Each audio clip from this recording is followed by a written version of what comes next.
전 세계에 충격을 준 푸틴 대통령의 결정이 러시아 경제를 다시 20년 전으로 되돌려 놓고 있는 모습입니다. 이러한 상황에서 러시아의 재정이 언제까지 버텨줄 것인지도 관심사로 떠오르고 있습니다. 자세한 내용 전해드리겠습니다. 러시아는 모두의 예상을 깨고 지난 2월 24일 우크라이나를 침공했습니다. 이 참극으로 인해 서방 국가들은 연대 수위를 높이고 있는 모습입니다. 어쨌든 이번 우크라이나 침공으로 러시아의 재정 상황은 악화를 면치 못하게 되었고 침공이 장기화될수록 더욱 핍박받게 되었습니다. 국제통화기금에 따르면 러시아의 공적 채무 잔고는 2020년 시점에서 국내 총생산 대비 19.3%로 매우 적었습니다. 하지만 C19가 확산하기 직전인 2019년에 13.8%에 불과했기 때문에 2020년 수치는 그래도 이례적으로 높은 수준이었습니다.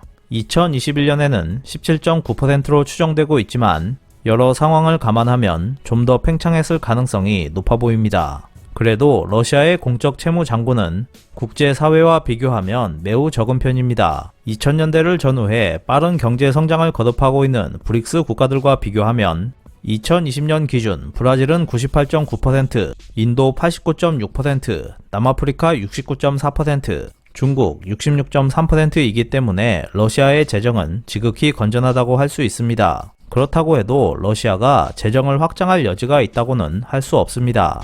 즉, 국채 발행을 통한 재정 확장이 어려웠기 때문에 러시아는 건전한 재정을 위해 노력하지 않을 수 없었던 것이라고 할 수 있습니다.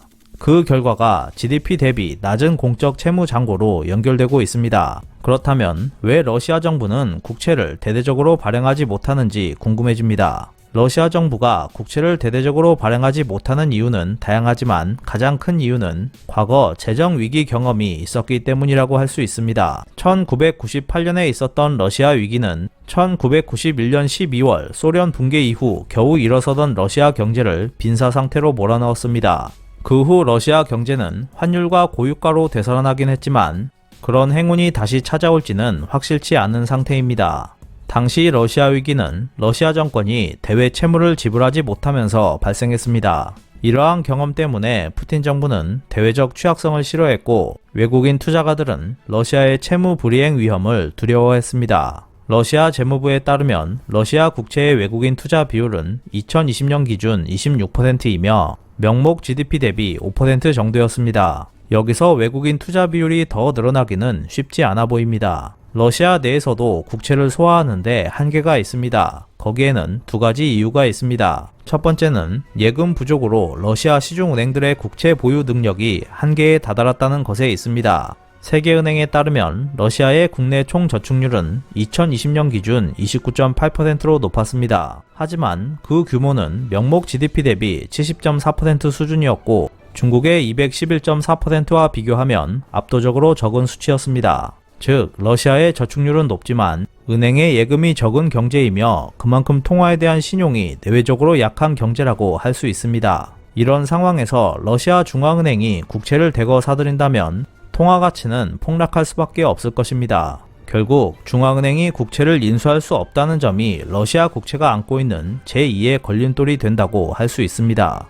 그래서 러시아 정부는 자원 가격이 상승하는 국면에서 세금 수입을 과다하게 적립한 기금을 이용해 재정 적자를 보존해주고 있습니다. 이 기금은 국민복지기금으로 불리고 있는데 러시아 재무부에 따르면 2022년 1월 1일 기준 그 규모는 명목 GDP 대비 11.7%에 이르고 있습니다. 즉, 러시아 정부에는 GDP 대비 10% 정도의 저축액이 있다는 것과 같은 뜻인데 이것만으로 재정을 유지하는 것은 어려울 것입니다. 러시아 재무부 통계에 따르면 러시아의 군사비 규모는 1995년 이후 평균적으로 GDP 대비 2.9%였습니다. 최근 들어 군사비가 가장 높았던 때는 2016년으로 GDP 대비 4.4%까지 증가했습니다. 한편 세계은행 통계에서는 같은 기간 평균은 3.7%였고 최고점 역시 2016년으로 5.4%였습니다. 2016년경에 러시아의 군비가 증가한 이유는 우크라이나나 시리아에 대한 군사 개입이 있었기 때문이었습니다. 당시 러시아의 국민복지기금은 GDP 대비 13.1%였지만 2017년 1월 1일 시점에서 5.8%까지 감소했습니다. 게다가 다음 해인 2018년 1월 1일 시점에는 3.6%까지 줄어들었습니다. 러시아의 국민복지기금은 재정 적자를 메워주는 역할을 하고 있지만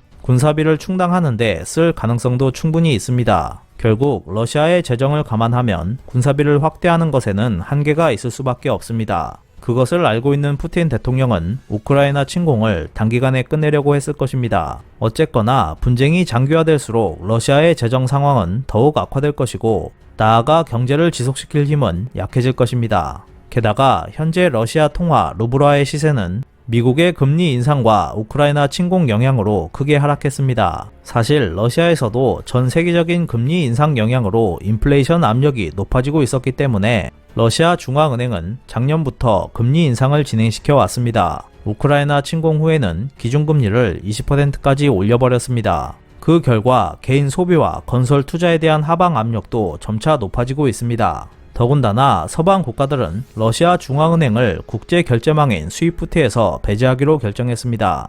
이로써 러시아 중앙은행은 그렇지 않아도 한계에 다다른 환율 개입이라는 수단에 대폭 제약을 받게 되었습니다. 한편 공급 차질에 대한 우려가 확산하면서 브렌트유 가격은 배럴당 $100를 넘어섰습니다. 고유가와 루블화 약세는 러시아 자원기업의 수익을 확대시켜줄 수 있어서 러시아 재정에 도움이 됩니다. 하지만 이는 러시아산 원유나 천연가스가 수출될 때 이야기이고 수익이 세금으로 들어오기까지는 어려움이 따릅니다. 지난 2014년 우크라이나 침공 때는 사우디아라비아의 증상 결정이 계기가 되면서 유가가 급락했습니다. 그것이 러시아 재정을 위협하는 요인이 되었습니다. 그렇지만 이번에는 고유가가 지속될 가능성이 높아지고 있습니다. 그만큼 러시아의 재정은 넉넉할 수 있겠지만 서방 국가들의 경제 제재도 강화되고 있어서 경기에 대한 하방 압력은 꾸준히 높아질 것으로 보입니다. 여기에 고물가, 고환율이 계속되면 러시아 국민의 불만도 절로 높아질 수 있습니다.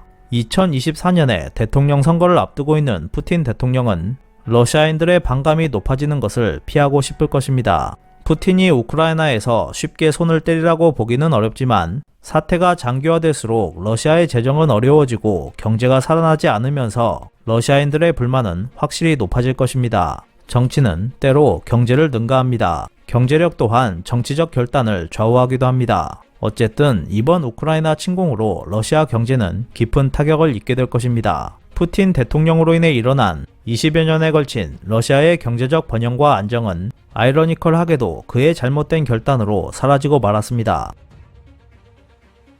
오늘 준비한 소식은 여기까지입니다. 끝까지 시청해주셔서 감사합니다. 여러분의 좋아요와 구독은 영상 제작에 큰 힘이 됩니다. 앞으로도 피커TV에 많은 관심 부탁드리겠습니다.